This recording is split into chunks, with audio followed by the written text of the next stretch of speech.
আসসালামু আলাইকুম। আজকে সর্বশেষ সংবাদ জানাবো আমি নুসরাত। প্রথমেই জানিয়ে দেব সংবাদ শিরোনাম। ইয়েমেনে আমিরাত সমর্থিত বিচ্ছিন্নতাবাদী শিবিরে সৌদি জোটের বিমান হামলা। আল্লাহ সাক্ষী, ১৪ মাসে ১ কাপ চায়ের টাকাও দুর্নীতি করিনি বললেন হাসনাত আবদুল্লাহ। বিমান বাংলাদেশকে করাচিতে সরাসরি ফ্লাইট চালুর ছাড়পত্র দিল পাকিস্তান। সর্বশেষ জানাবো, শত অত্যাচার সহ্য করেও গণতন্ত্রকে এগিয়ে নিয়েছেন বেগম খালেদা জিয়া বললেন মির্জা আব্বাস। শিরোনাম শুনলেন, এবারে বিস্তারিত। ইয়েমেনে আমিরাত সমর্থিত বিচ্ছিন্নতাবাদী শিবিরে সৌদি জোটের বিমান হামলা। ইয়েমেনের হাদ্রামাউত প্রদেশে সংযুক্ত আরব আমিরাত সমর্থিত দক্ষিণ ট্রানজিশনাল কাউন্সিলের এসটিসি অনুগত বাহিনীকে লক্ষ্য করে হামলা চালিয়েছে সৌদি আরব নেতৃত্বাধীন জোট। শুক্রবার ২রা জানুয়ারি এই হামলার কথা জানিয়েছে ইয়েমেনের তথ্য মন্ত্রণালয়ের আন্ডার সেক্রেটারি মোহাম্মদ কিজান। তিনি আল জাজিরাকে বলেন, জোট বাহিনীর যুদ্ধবিমানগুলো হাদ্রামাউত প্রদেশের এসটিসি বাহিনীর উপর হামলা চালাচ্ছে। আনাদোলু এজেন্সির একজন সংবাদদাতা জানিয়েছেন, এর আগে হাদ্রামাউত প্রদেশের সামরিক অবস্থান দখলের সময় বিচ্ছিন্নতাবাদীরা ইয়েমেনি সরকারি বাহিনীর পথে অতর্কিত হামলা চালায়। এসটিসি কর্মকর্তারা বলছেন, জোটের হামলায় অজানা সংখ্যক মানুষ নিহত ও আহত হয়েছে। তাদের একজন ঊর্ধ্বতন কর্মকর্তা বলেছেন, হাদ্রামাউতের আল খাসাহ এলাকার একটি শিবিরে ৭টি বিমান হামলা চালানো হয়েছে। আনাদোলু জানিয়েছে, এসটিসি প্রধান আইদারুস আল জুবাইদি দক্ষিণাঞ্চলীয় বন্দর নগরী এডেনে একটি সরকারি প্রতিনিধি দল বহনকারী সৌদি বিমানকে অবতরণে বাধা দেওয়ার কয়েক ঘণ্টা পরেই এই বিমান হামলা চালানো হয়। ইয়েমেনে নিযুক্ত সৌদি রাষ্ট্রদূত মোহাম্মদ আল জাবের এক্স পোস্টে বলেছেন, এসটিসি নেতৃত্বের নির্দেশে বুধবার বিমানবন্দরটি বন্ধ করে দেওয়া হয়েছিল, যার ফলে বেসামরিক বিমান চলাচল স্থগিত করা হয় এবং সৌদি প্রতিনিধি দলকে অবতরণ করতে বাধা দেওয়া হয়। আল্লাহ সাক্ষী, ১৪ মাসে ১ কাপ চায়ের টাকাও দুর্নীতি করেনি বললেন হাসনাত আবদুল্লাহ। জাতীয় নাগরিক পার্টির এনসিপির মুখ্য সংগঠক ও কুমিল্লা ৪ দেবিদার আসনের দলটির মনোনীত সংসদ সদস্য প্রার্থী হাসনাত আবদুল্লাহ বলেছেন, আল্লাহকে সাক্ষী রেখে বলছি, গত ১৪ মাসে আমি ১ কাপ চায়ের টাকাও দুর্নীতি করিনি। একজন এসে আমার সামনে বলতে পারবেন না কারো পকেট থেকে কোনো ব্যক্তি থেকে ১ কাপ চায়ের টাকাও আমি দুর্নীতি করেছি।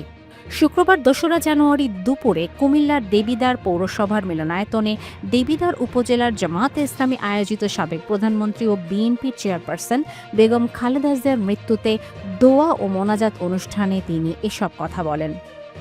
হাসনাত আবদুল্লাহ বলেন, যারা অতীত কেন্দ্র দখল করেছেন, দখল করতে চান বা করতে সহায়তা করবেন বলে সিদ্ধান্ত নিয়েছেন, আমি স্পষ্ট করে বলে দিচ্ছি, আমরা আপনাদের বিন্দু পরিমাণ ছাড় দেব না। তিনি বলেন, সংস্কার ও ইনসাফপূর্ণ একটি সমাজ গড়তে হলে জোটের নেতৃত্বে আগামী ত্রয়োদশ জাতীয় সংসদ নির্বাচনে জনগণের ভোটে নির্বাচিত হয়ে আমরা সরকার গঠন করব। আমাদেরকে নানাভাবে বিভাজন করার চেষ্টা চলছে, আমাদের সচেতন থাকতে হবে। যতক্ষণ পর্যন্ত আমার উপর বেইনসাফি করা হবে না, ততক্ষণ পর্যন্ত আমার নীতি স্পষ্ট। আপনি যদি আমার বিরুদ্ধে ভোট দেন, তারপরও আমি আপনার ভোট দেওয়ার নিশ্চয়তা দেব। কিন্তু আপনি যদি মানুষের ভোটাধিকার হরণ করতে আসেন, কেন্দ্র দখল করতে আসেন, আপনাকে বিন্দু পরিমাণ ছাড় দেওয়া হবে না। প্রশাসন দিয়ে, পুলিশ দিয়ে, ক্যাডার দিয়ে, অর্থ দিয়ে নির্বাচন ম্যানিপুলেট করার চেষ্টা করছেন, আমরা আপনার বিরুদ্ধে দাঁড়াবই। বেগম খালেদা জিয়া সম্পর্কে হাসনাত আবদুল্লাহ বলেন, বেগম খালেদা জিয়ার দলমত নির্বিশেষে সবার প্রিয় একজন মানুষ। ফ্যাসিস্ট আওয়ামী লীগ তাকে দীর্ঘদিন জেলবন্দি রেখে তিলে তিলে হত্যা করেছে, তবুও তিনি অন্যায়ের কাছে মাথা নত করেননি।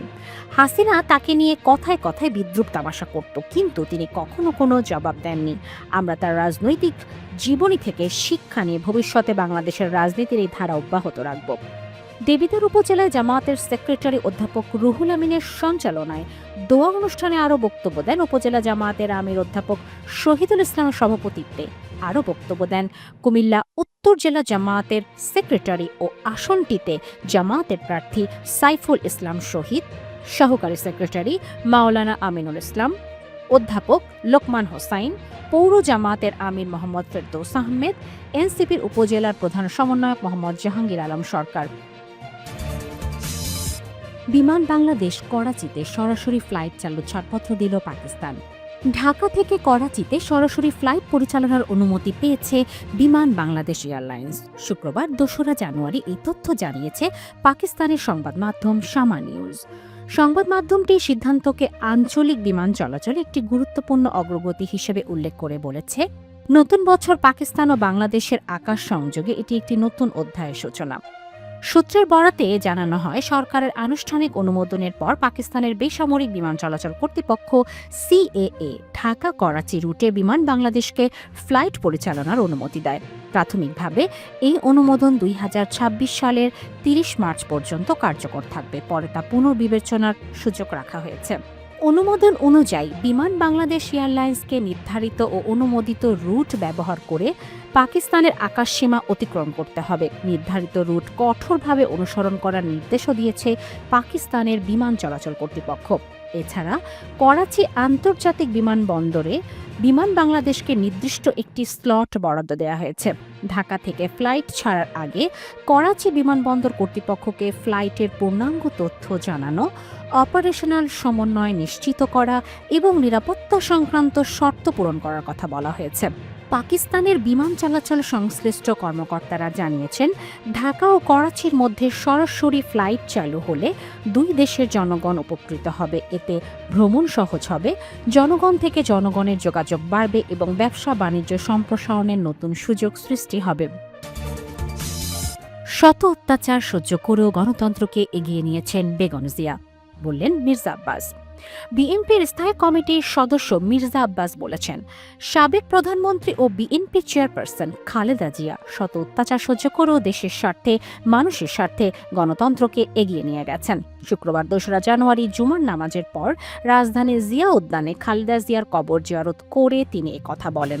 মির্জা আব্বাস বলেন, তার উপর যে অত্যাচার হয়েছিল, মানুষের দিকে তাকিয়ে তিনি তা সহ্য করে গণতন্ত্রকে এগিয়ে নিয়ে গেছেন।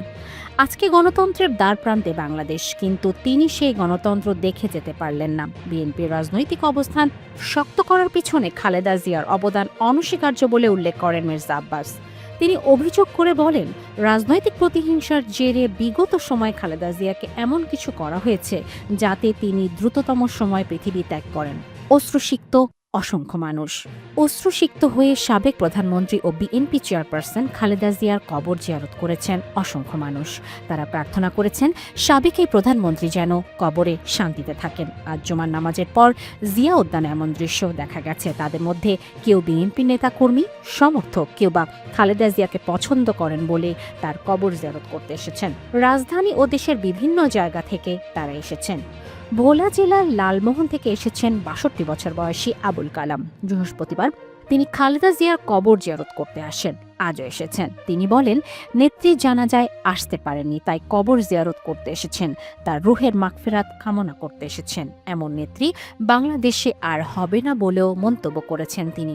কবর জিয়ারত করতে এসে বিএনপির মিডিয়া সেলের সদস্য শায়রুল কবির খান বলেন, খালেদা জিয়ার পুরো জীবনে দেশের স্বার্থ রক্ষায় কাজ করেছেন। আমরা তার জন্য দোয়া করতে এসেছি। তার নীতি ও আদর্শ ধারণ করে আগামী দিনে দেশ ও গণতন্ত্র এগিয়ে যাবে, এটাই প্রত্যাশা।